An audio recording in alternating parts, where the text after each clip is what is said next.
The chances are looking ever slimmer this morning to save two Canadian men detained for years now in China. Michael Kovrig and Michael Spavor are about to be put on trial, and a guilty verdict for both seems to be a foregone conclusion.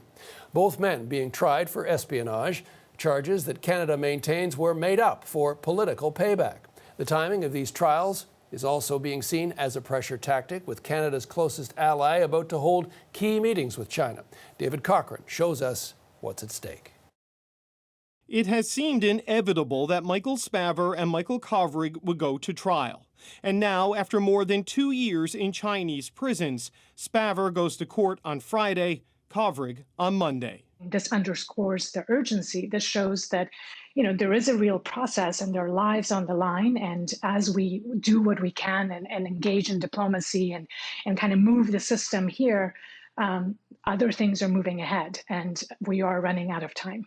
Running out of time because the outcome also seems inevitable. We know that it's preordained because once you are formally charged in China, you are found guilty in more than 99.2% of the cases. It is obvious that the two Michaels were arrested on trumped-up national security charges. Canada's position is these charges are retaliation for the arrest of Huawei executive Meng Wanzhou, currently under house arrest in her Vancouver mansion, facing extradition to the United States. Human beings are not bartering chips. We're going to work together until we get their safe return. President Joe Biden has demanded their release, and this trial news comes on the eve of high-level meetings between the U.S. and China, as top officials from both countries will meet in Alaska in an attempt to reset the U.S.-China relationship. And I think the timing is not accidental. Clearly, the Chinese wanted to send a message to the Americans. In a statement, Foreign Affairs Minister Marc Garneau condemned these detentions as arbitrary and said Canada was deeply disturbed by the lack of transparency. Canadian officials say none of this changes their ultimate goal to see Spavor and Kovrig released and returned home as quickly as possible. David Cochran, CBC News, Ottawa.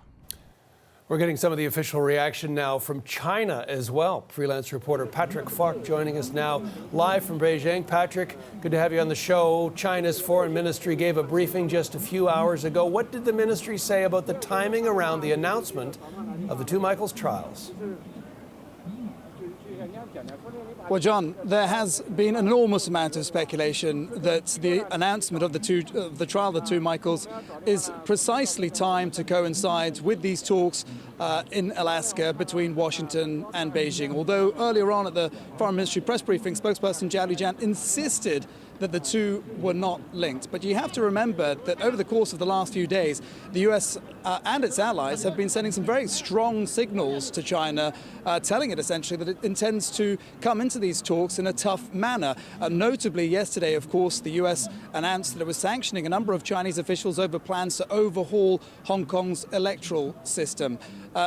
So in a way, this does seem as though China is coming back and saying, look, we intend to take a tough stance in these talks as well. And there was another tough message from Zhao Lijian earlier on as well on Meng Wanzhou, which no doubt will be part of the discussions in Alaska. He said that the US should correct its mistakes, release Meng and return her safely to China.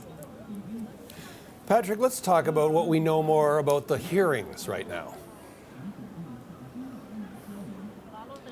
Yeah, well, look, the details are incredibly scant. We have reached out to the Canadian Embassy for more information. We're waiting to hear back more about the timings. But besides that, we really don't know an awful lot. We've been looking on court websites and also scouring social media, but there's nothing to be found. That, of course, is also a suggestion that this was all planned at short notice and was somewhat reactionary. And as you can see, I'm right outside Beijing railway station, heading to Dandong tonight. And in a way, it's a bit of a stab in the dark. We don't know exactly what we're going to see, but we hope that we are going to witness the court hearing in Dandong sometime tomorrow morning, around the same time that these talks between Washington and Beijing take place in Alaska.